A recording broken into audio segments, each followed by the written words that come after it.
o seguinte: afirmamos que Deus, em sua obra de inspiração, utilizou as personalidades distintas. Isso é muito interessante. Deus utilizou a personalidade de cada escritor. É por isso que Jeremias escreveu Lamentações, porque condiz com a personalidade dele. É por isso que Paulo escreveu as cartas, que são doutrinárias.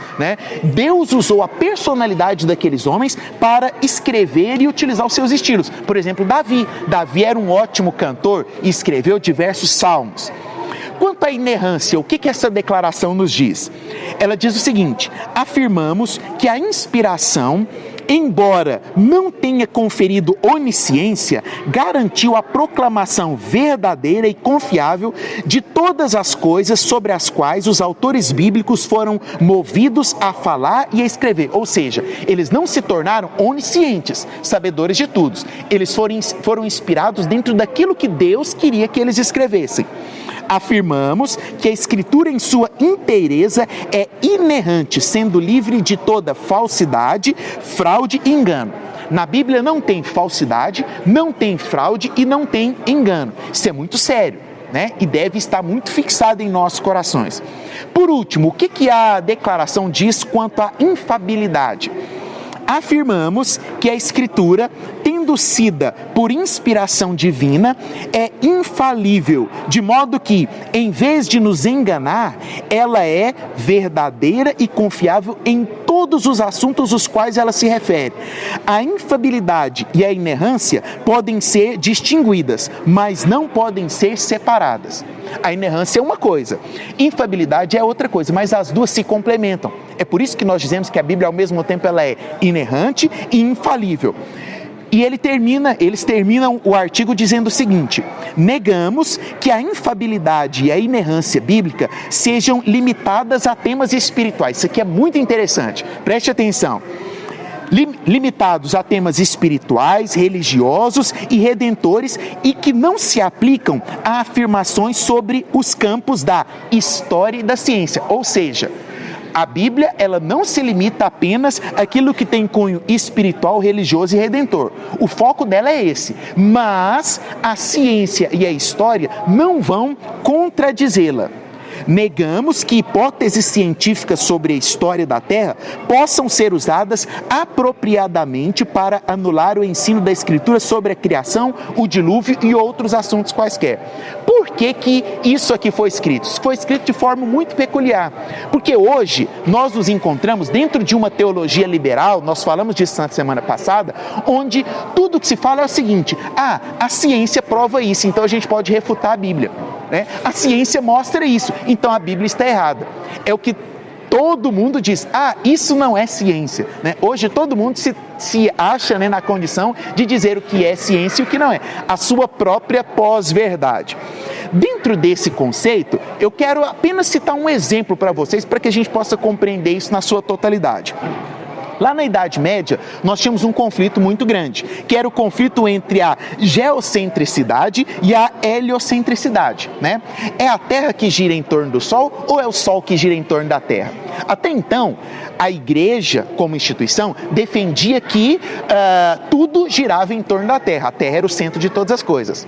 Até que, de repente, surge quem? Galileu, que vem com uma afirmação de que ia contra aquilo que a Igreja acreditava.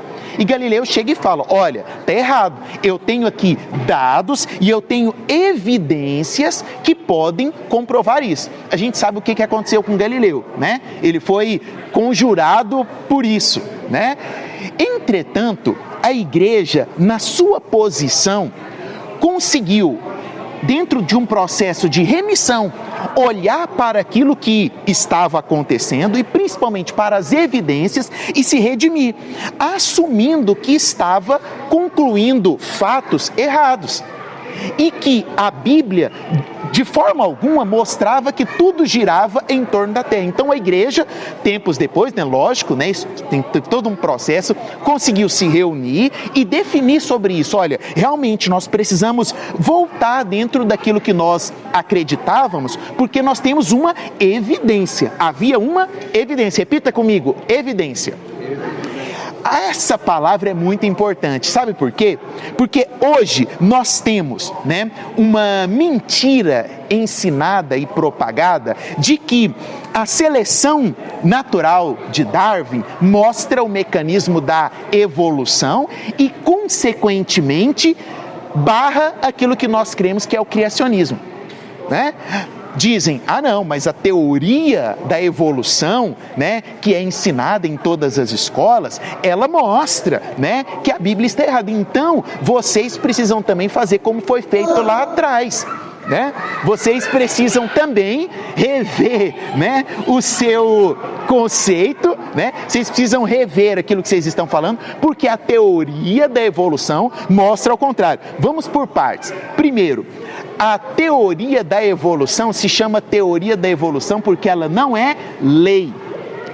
Ela se chama teoria da evolução porque ela nunca foi provada. Então, se ela nunca foi provada, nós não temos evidências. Se nós não temos evidências, nós não precisamos fazer o que a igreja fez lá na Idade Média, com a questão do geocentrismo e heliocentrismo. Correto? Confere comigo? O máximo que nós poderíamos, às vezes, chamar a teoria da seleção natural é de uma hipótese. Por quê? Principalmente eles falam isso, não, mas ela não pode ser provada porque leva milhões de anos. Ok, se ela não pode ser provada, então nós não precisamos nos redimir e falar que o criacionismo está errado. Esse é o primeiro ponto. Agora vamos lá. A própria seleção natural de Darwin, ela impede a evolução. Você sabia disso?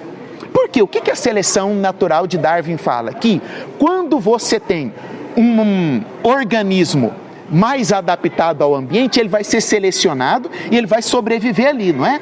Agora pensa comigo, olha só o que a seleção natural diz. Que os répteis saíram da água, e com milhões de anos saíram da água, viraram anfíbios. Peixe virou anfíbio, anfíbio répteis e os répteis aves. É mais ou menos essa sequência. Vou pegar um exemplo bem basicão para vocês aqui.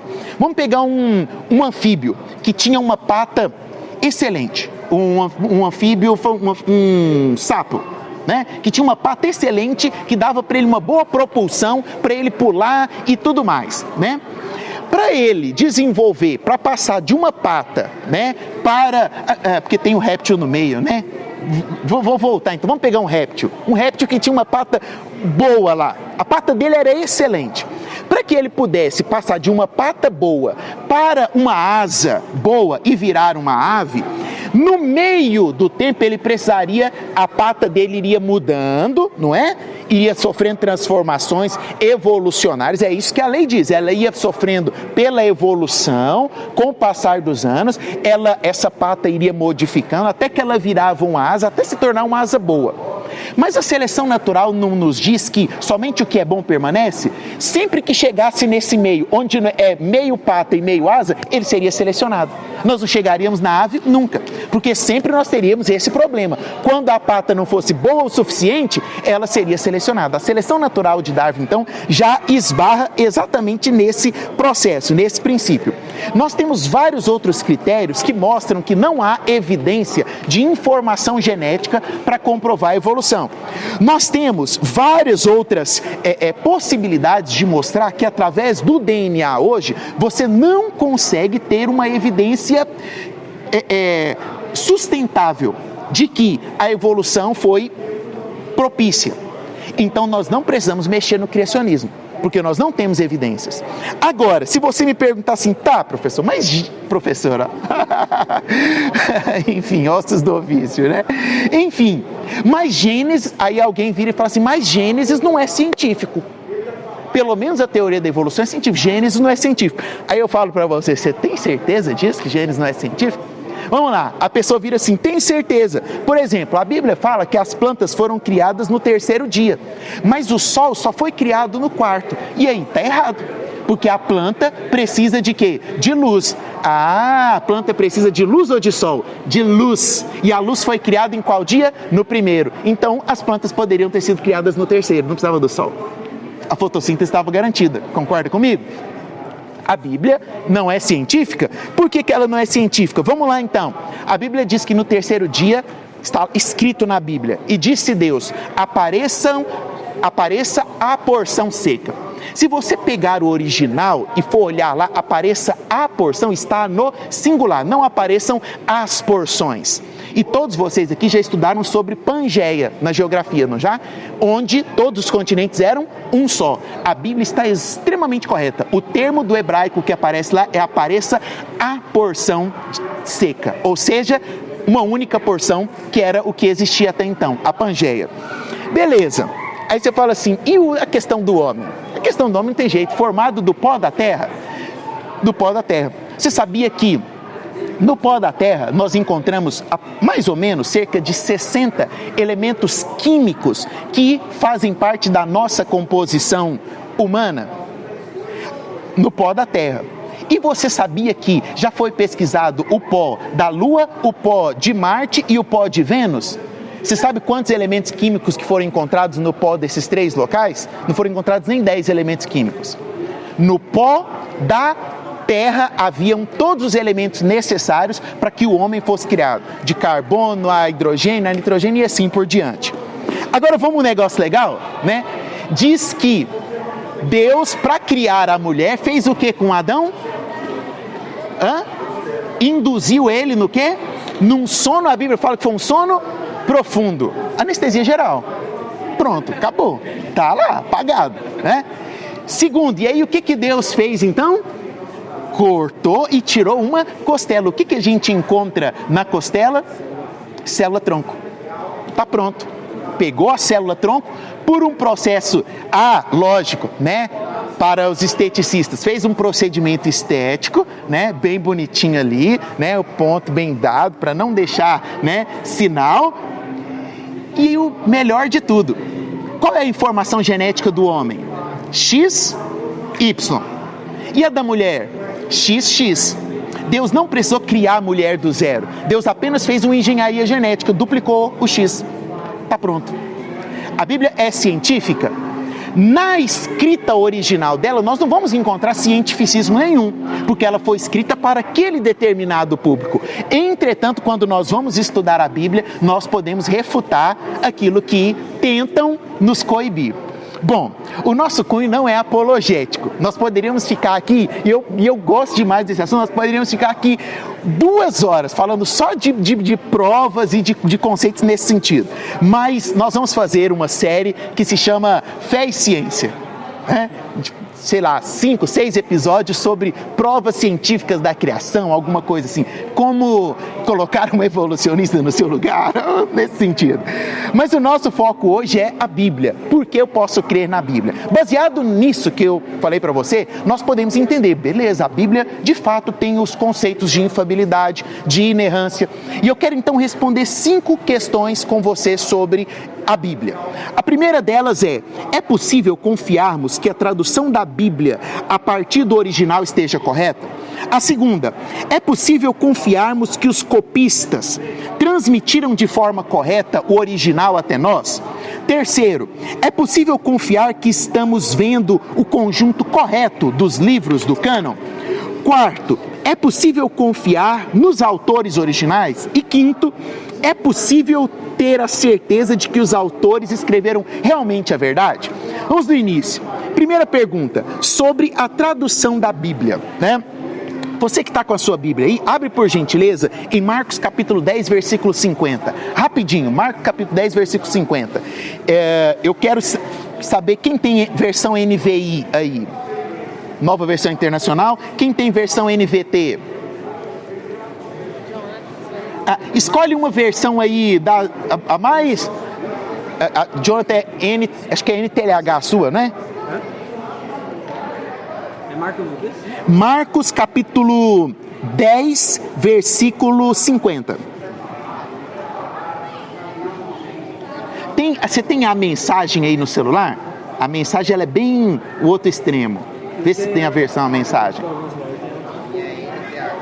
NTH, nova tradução de hoje? Tá. Vamos lá, vamos começar aqui pelo Jonathan. Lê em voz alta para nós. Versão NTH. Marcos 10, 50. Isso. Então Bartimeu jogou a sua capa para um lado, levantou-se depressa e foi até o lugar onde Jesus estava. Então Bartimeu jogou sua capa por lá, levantou-se depressa e foi até onde Jesus estava. Vinícius, qual que é a sua versão? NVI. Lançando sua capa para o lado, deu pôs-se um salto, e pôs-se em pé e dirigiu-se a Jesus. Lançando sua capa ao lado, pôs-se em pé e dirigiu-se a Jesus. Quem mais tem uma versão diferente aí? Só em inglês a mensagem? Quer treinar o inglês? Não. Almeida, perfeito, lê para nós. Lançando de si a capa, levantou-se de um salto e foi ter com Jesus. Lançando de si a capa, de um salto, né? Levantou-se de um salto e foi ter com Jesus. Uma pergunta para vocês aqui. Nós vimos 1, 2, 3 versões diferentes. Poderíamos vir até... Todas as versões estão diferentes. Aí você vira e fala assim, a Bíblia está errada por conta disso. É fato? Lógico que não. Por quê? Todas as versões estão diferentes, mas dizem a mesma coisa, tem o mesmo fundamento. Eu fiz questão de ir lá no original, eu já fiz aula de grego, aula particular de grego, pode acreditar. E eu fiz a tradução desse versículo, a tradução literal desse versículo. Olha o que esse versículo diz literalmente do grego. Mas ele, jogando fora sua capa, ele pulou, ele foi então para o Jesus. Essa é a tradução literal, quando eu pego todas as palavras do grego que estão ali. Meio complicado de entender do jeito que está aqui, não é? Não fica mais viável entender da sua forma? Mas as formas que foram lidas estão erradas? Nenhuma delas. É por isso que nós usamos na tradução o processo chamado de transliteração. Eu fiz muito isso como prática de aula mesmo, né? Por que a gente faz a transliteração? A transliteração é o processo que nós utilizamos para ir no original e colocar com um sentido viável para que a gente possa entender. Então é por isso que nós temos várias traduções. Não é porque nós temos várias traduções que uma está errada e outra está certa. Pelo contrário, quando nós pegamos traduções diferentes, isso serve para que a gente possa afirmar a veracidade daquilo. Porque se eu pego uma tradução que tem um negócio assim, e ele... deixa eu ver aqui, pulou de um salto e agarrou Jesus no pescoço. Aí você fala assim, mas essa falando que ele agarrou Jesus no pescoço. Aí você pega várias traduções e fala, nessas outras traduções comprovam a veracidade do escrito e não a inveracidade. Consegue entender isso? Então, nós, consequentemente, podemos entender.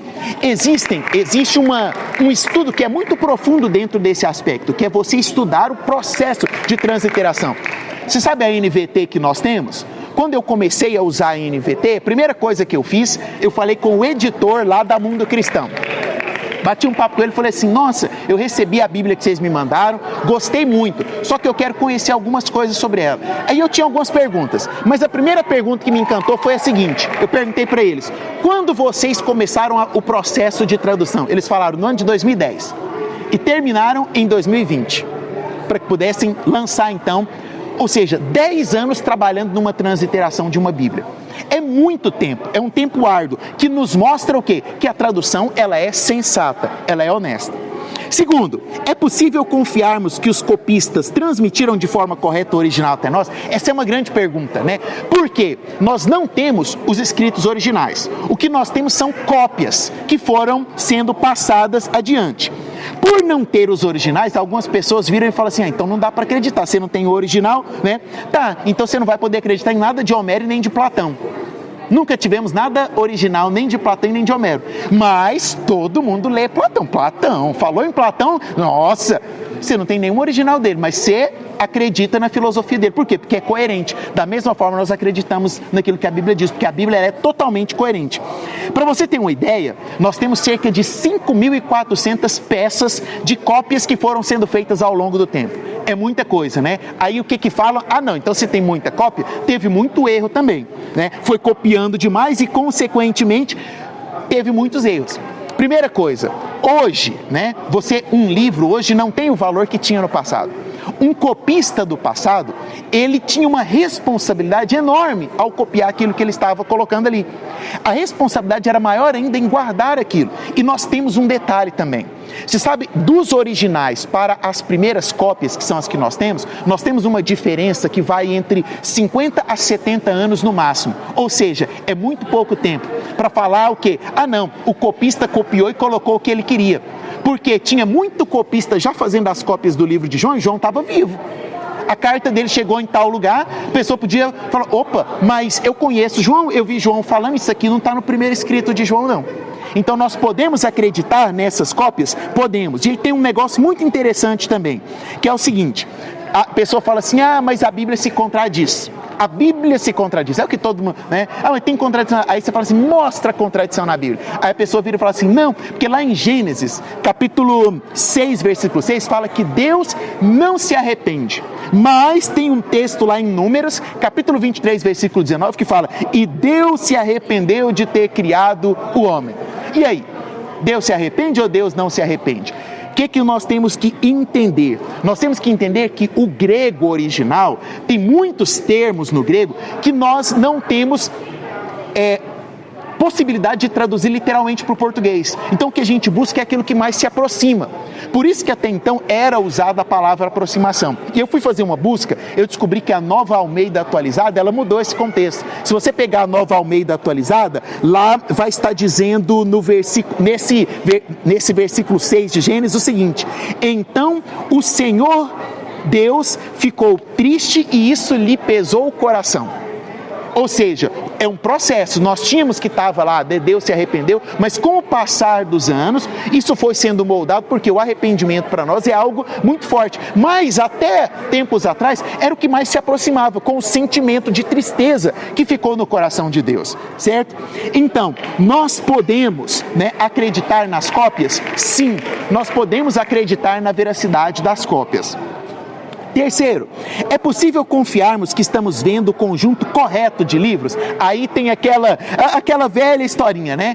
Leu o Código da Vinci de Dan Brown, não, nem leu o Código da Vinci, né? Ele assistiu o filme e sai falando que o cânon bíblico foi Constantino que deu uma canetada. Não, meu querido, vai estudar. Quando a pessoa virar para você, você fala assim, você sabe o que é o interclementes? Se a pessoa virar para você, você fala, não, só leu o livro de Dan Brown, não sabe o que é história da teologia, não. Primeira coisa, não foi uma reunião que fizeram, junta a galera aqui, vamos definir quais são os livros da Bíblia. Não foi isso, tá? Muito pelo contrário. Ao longo do tempo, a autoridade de cada livro foi sendo provada. Por quê?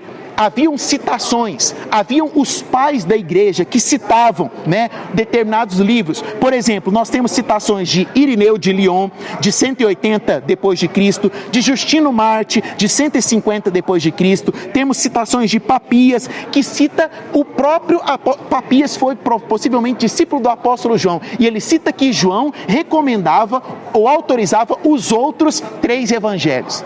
Então nós temos condição de pegar pessoas que foram discípulos dos apóstolos, que nós chamamos de os pais apostólicos, e mostrar que eles tinham o entendimento e a confiabilidade daqueles livros. O que a gente categoriza? Aí lógico, vieram vários concílios, como o concílio de Nicéia, que simplesmente fechou a questão.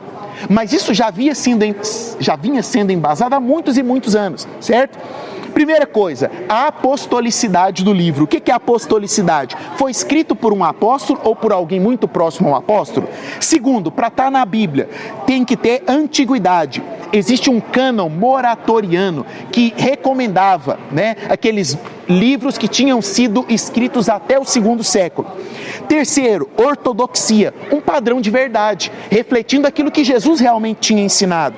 Quarto, universalidade, que era o aceite de todos. Por exemplo, nós temos o Evangelho de Pedro. Você ouviu falar do Evangelho de Pedro?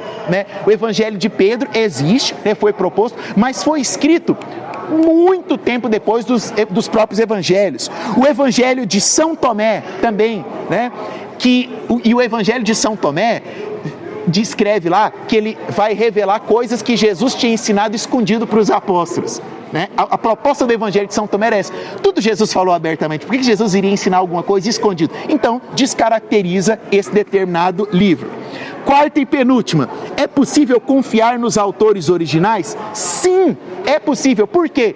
Vamos pegar Lucas, por exemplo. Lucas era um médico honrado.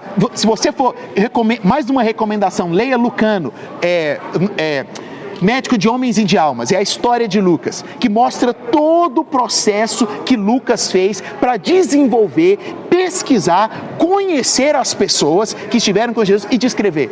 Está na história, Lucas. Paulo, você pegar os documentos romanos, tudo cita Paulo. São pessoas reais, não foram pessoas forjadas. Surgiu um fulano de tal lá chamado João, né? E foi escrever. Não, são pessoas que nós podemos confiar. A intenção desses homens era enganosa, né? Porque, será que eles queriam escrever? São 27 livros só no Novo Testamento, escritos ali entre 2 décadas, né? Como que tudo se encaixa? Você pegar 27, não são 27 cabeças diferentes, mas vamos pegar ali, 15 cabeças diferentes, porque Paulo escreveu mais, né? E colocar todo mundo em regiões diferentes para escrever coisas que se complementavam. Tinha que ser um negócio muito bem articulado, não tinha?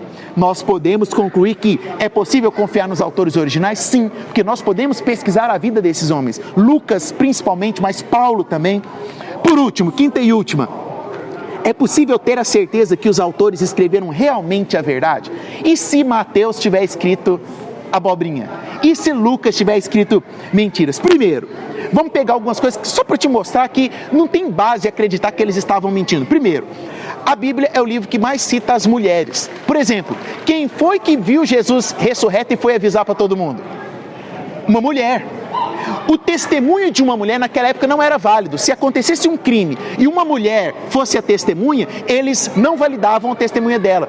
E os discípulos iriam colocar... Por que eles falam? Não, vamos colocar Pedro, né? Porque Pedro... Não, vamos colocar André, porque André era um cara mais sensato. Não, mas eles colocaram a verdade. Foi uma mulher que viu e contou para todo mundo. Segundo, as falhas. A Bíblia mostra...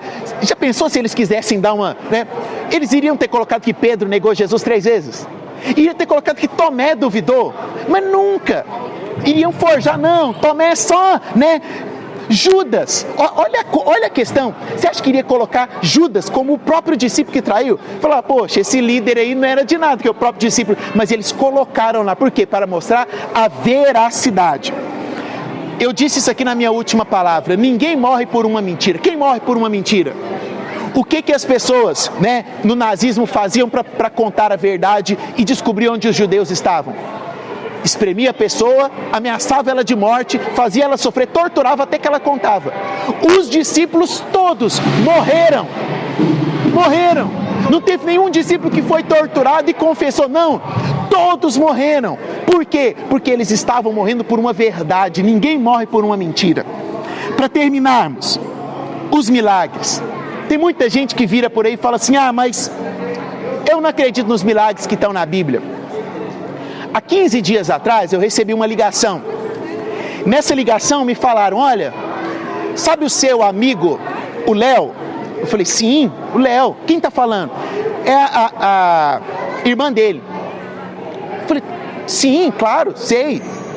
Crescemos jogando bola junto. Pois é, ele foi vítima de um assalto à mão armada. E ele recebeu 5 tiros. Está na UTI internado. O que você sentiria numa situação dessa? Acaba o mundo. Você começa a lembrar dizendo, nossa, amigo, peguei uma foto no celular que eu tinha com ele de uma vez que eu fui pregar numa igreja nossa aqui de Trindade. Ele me ligou, tô sabendo que você vai pregar lá na igreja, deixa eu ir com você. Nós não tínhamos assim tanto contato, mas crescemos juntos. Falei, mas me passa mais os dados dele. Vou te mandar uma foto aqui. E aí assim, saturação. Acabou de ser entubado. Porque 5 tiros. 5. Tem gente que na rua recebe uma bala perdida e morre. Falei, é hora de pegar meu caderninho de oração. Onde escrevi lá, Catarino, é hora do meu caderno de oração. Peguei meu caderno de oração, abri meu caderno e coloquei lá, Senhor, o Senhor sabe que eu amo o Léo. Peguei meu celular, busquei o número dele, vi as últimas mensagens que a gente tinha trocado, meu coração em lágrimas, mandei uma mensagem para ele em caps lock. Meu amigo, eu quero que um dia você acorde para você ler o que eu vou te escrever aqui. Hoje, eu recebi uma ligação. Vem aqui no hospital de urgências. Meu coração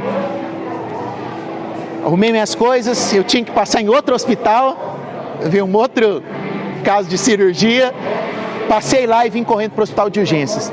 Falei, eu quero ir no leito tal, não sei o quê. Não entrei no leito, a minha esperança era ver, ou talvez nem vê-lo, ou vê-lo pela última vez. Quando eu abro a porta, eu ouço, meu amigo chegou, que eu olho, eu vi uma bala que havia perfurado o peito, uma bala que havia entrado acima do olho e outras 3 balas no tórax. E o meu amigo Leonardo virou para mim e falou assim, que bom te ver aqui, meu amigo. Se você que está aí não acredita em milagres, eu viro e falo para você, hoje eu vi um milagre, eu acredito em milagre, eu acredito em tudo o que a Bíblia diz, porque milagres existem. Se milagres não existissem, o Evangelho estava fadado a acabar, mas é pelo motivo de que milagres existem, que a sua vida é importante, que a nossa vida é importante, que nós podemos sim alcançar o projeto de Deus para nós, que nós podemos sim ter uma vida de acordo com as promessas de Deus, acreditando que tudo aquilo que está escrito no cânon sagrado foi real. Milagres existem. Eu creio em Jesus Cristo, eu creio na ressurreição e eu creio também na Bíblia como palavra de Deus. Você pode ficar de pé para nós orarmos juntos? Senhor, levante suas mãos, declare a sua fé no Senhor Jesus, declare que você acredita nos princípios dele, declare que você acredita nos milagres, declare que você acredita em cada palavra que está ali na Bíblia.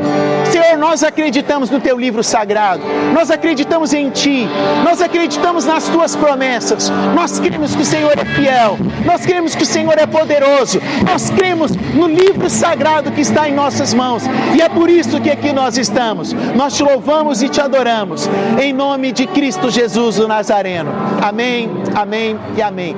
Deus te abençoe em nome de Jesus.